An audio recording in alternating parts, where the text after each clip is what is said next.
Hey guys, Mr. Jenkins here. Kind of got a lot to cover in this lesson, so I'll get right to it.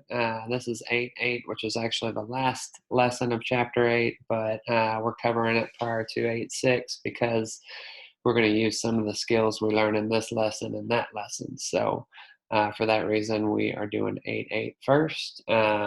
These last two sections, 8.8 and 8.6, are a little bit tougher, and you're definitely going to have to know what you're doing on 8.5 and 8.7 first. So if you haven't done those assignments, get on it and do those first because those are kind of prerequisite skills.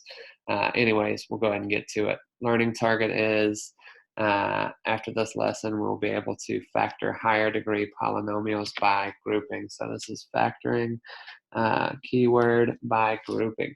All right, so you'll notice that these look a little bit different, these polynomials, because they're going to have, like most of them are going to have 4 terms. Anyways, here goes. So how can we factor this guy? So, going back to 8.5, we would have said what multiplies to this, what adds to that, but that's not going to work here. What we do is we kind of split these two up. So we put the first 2 terms together, and then the second pair of terms together. All right, and then we want to factor a GCF out of both of them. So what's the GCF of 3n cubed and minus 12n squared? So that would be 3 goes into both of them, and n squared goes into both of them, so 3n squared. And remember, if one term's positive and one term's negative, you take the sign of the lead term. That can screw you up if you don't remember that. So it's going to be positive 3n squared. So 3n squared, if I'm dividing that by 3n squared, then we would have n. If I divide that by 3n squared, then we would have minus 4. All right, and then for the second pair, my GCF is going to be 2. So I write plus 2 because it's positive. So 2n divided by 2 is n. Minus 8 divided by 2 is minus 4.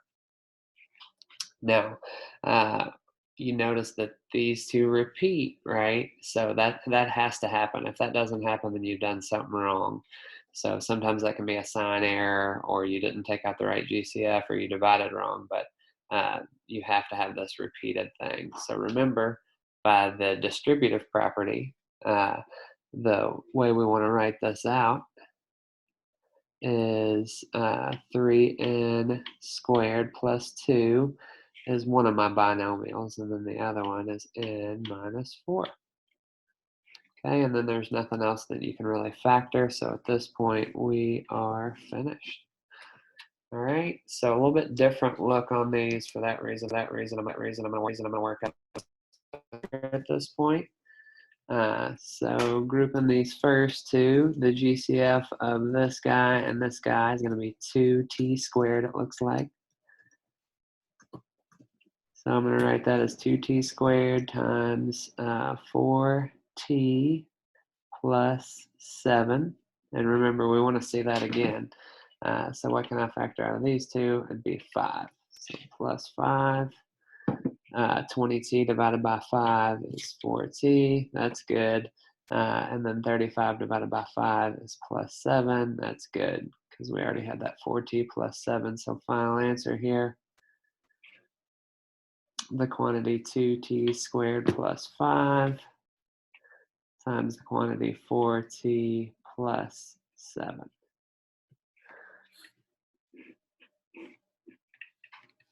All right, and then so our last guy here, this one is a little bit sneaky tricky, or I might have skipped it. So anyways, go ahead and work it out. So what can I factor out of 4n cubed and 12n squared? That'd be 4n squared.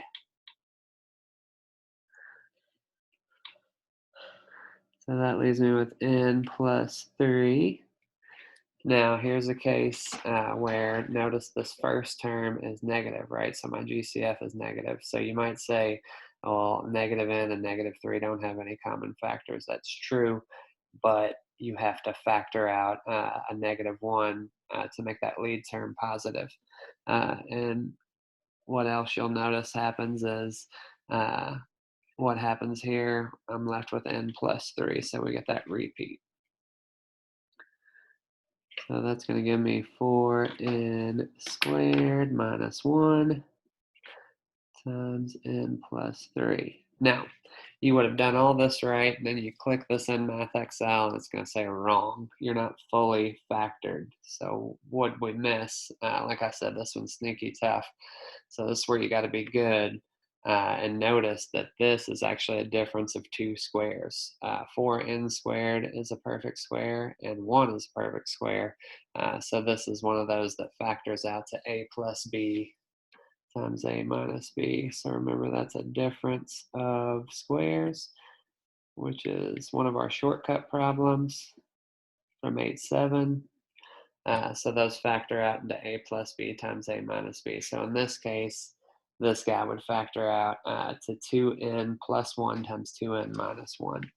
So actually our final answer here would be 2n plus 1 times 2n minus 1, and then don't forget also the n plus 3. Don't know if you'll have any on your homework like that, but it's possible you might.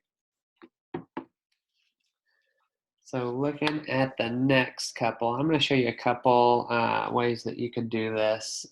These have a GCF like with all four terms, so you can always start by factoring that out first. I think most math teachers would probably tell you to do that first, so for that reason, we'll start this one that way. So what is the GCF of all four terms? Looks like 4q goes into all of them. So I'm going to start with that, factor out a 4q, and that will leave me with q cubed minus 2q squared plus 3q minus 6. All right, and then we are going to go ahead and just factor this out. So I'm going to kind of ignore the 4q until the end and just kind of focus on what's in the parentheses because that's where we have work to do. So out of these two terms, I can just factor out a q squared. So that's going to leave me with q minus 2. Out of these two, I can factor out a 3, so plus 3 times q minus 2. So as I finalize that, that's going to be q squared plus 3 times the quantity q minus 2. And then what a lot of people will forget to do there is they'll forget that they factored out a 4q at the beginning. But remember, that's part of our answer. So 4q goes out front. Now, if you don't recognize that GCF at first, it's not a huge deal because you can catch it at the end. So I'm going to show you that on B. So let's say we don't recognize here that we could factor out a 3h, but we could, but let's say we don't. So what happens? So out of these first two, we're just going to go ahead and factor by grouping because we're pretending that we didn't recognize the GCF. So I would factor out a 3h out of both of those. Sorry, 3h cubed out of both of those. And that would give me h plus 3. And then out of these two, I would factor out a 6h. And then that's going to leave me with 2h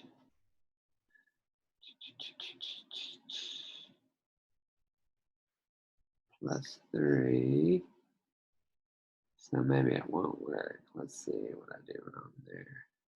Okay, so I did this wrong.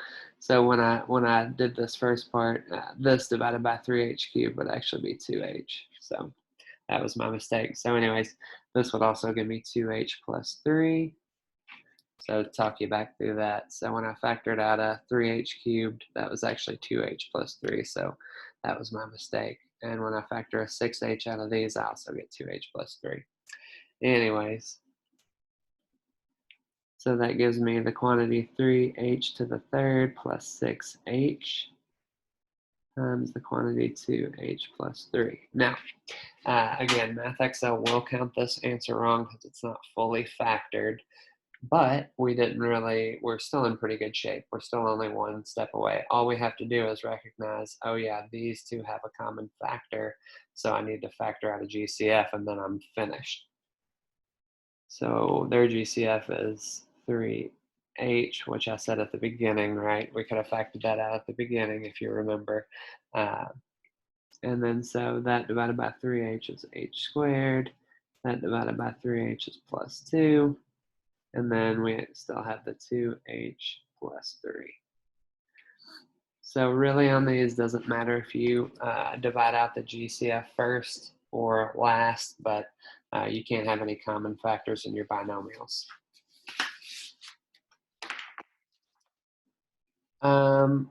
Just for time purposes, I might go ahead and skip C. It is worked out on your notes. So we'll go ahead and finish out with the word problems. You know, we kind of know what to do on these just because of the lesson it's in, but I'll try to explain why. But anyways, it says the toy shown at the right is made of several bars that can fold together to form a rectangular prism or unfold to form a ladder. What expressions can represent the dimensions of the toy when folded up? All right, now I know you can't see this at all. I'll rewrite it. It says the volume equals 6x cubed plus 19x squared plus 15x. So it's asking me what are the dimensions. So really it wants to know what are the length, width, and height, right? Or what times what gives me this. Sorry, that was kind of off the screen. Let me say that again. So anyways, we're finding length, width, and height. So remember to get volume, we would take length times width times height. So we're wanting to know what times what gives me this. So really this reminds you what we're doing when we are factoring. So we just want to factor this guy right here. So I'm going to rewrite it right here. 6x cubed plus 19x squared plus 15x. All right, so notice here that this does look different. We don't have 4 terms. We only have 3 terms. And we have not done this yet, so actually I will hold off on doing this. This will be on 8.6, so I might come back and show these on 8.6, okay? So I'll hold off, won't assign you that on the homework. So since we just have a little bit of extra time here, we'll go ahead and we'll do the one I skipped. All right, so again, we'll come back to example 3 later. So this is one where we have a GCF to begin with. We can factor a 3 in out of all terms. So we'll do that first. We'll do it the proper math teacher way. And we get 3n times n cubed minus 4n squared plus 5n minus 20. Now we'll go ahead and factor by grouping. So out of these two, I can take just an n squared.